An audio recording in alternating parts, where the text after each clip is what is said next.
Well, it looks like the Gamefly Fairy brought us another winner. That is, provided the contest is to see which racing game can have the worst controls and graphics imaginable.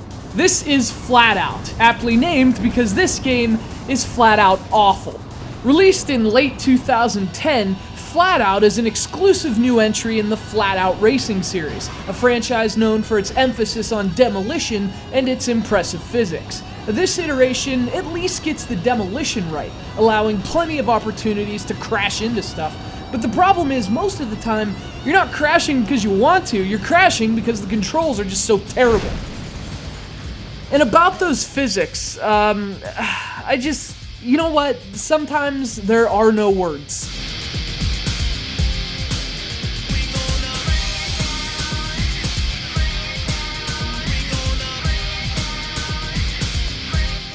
I mean, how do you even follow that? I've been upstaged by utter shittiness.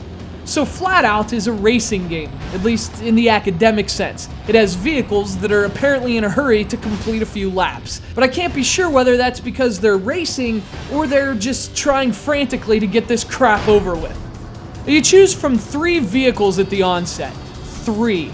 To be fair, I did unlock one more car before, realizing I was wasting precious minutes of my life playing this budget-priced detritus. But one of the cars went fast and couldn't take much damage, another could take a licking and keep on ticking, but they all had one thing in common. They all kept a truckin' while relentlessly sucking.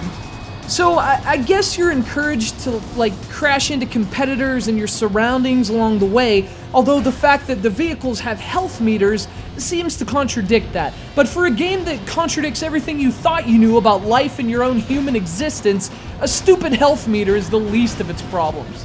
So the primary objective is to win the race. The secondary objective is to not throw a dinner plate through your television. And ladies and gentlemen, that's just the racing mode. FlatOut also includes an arena mode that plays kind of like Mario Kart's battle mode.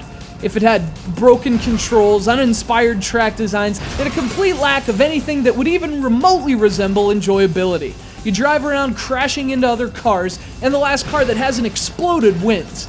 If you can last a whole race without your head exploding, you deserve the victory. Now there are countless problems with this game, way more than I could go over in 4.5 minutes, but the biggest problem with both the arena and main racing mode is the controls. The game uses tilt, similar to Mario Kart Wii, only they're a fraction as precise. The motion recognition is about as accurate as the game's physics system. Floaty, loose, and enough to make you question whether the whole thing is just a $20 joke. But in addition to those 2 modes, you also have to deal with 2 more. My mom always told me if I don't have anything nice to say, I shouldn't say anything at all. So instead of telling you how bad the other 2 modes are, I'll just show you.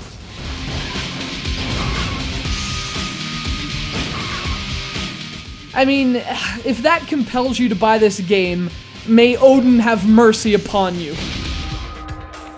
When a console pulls apart from the pack and leads its generation in sales, this is what happens. Publishers throw every crappy game they can at the system just to have lots of cheap product on store shelves, which they profit from because people can't tell the difference between a good game and a poor one.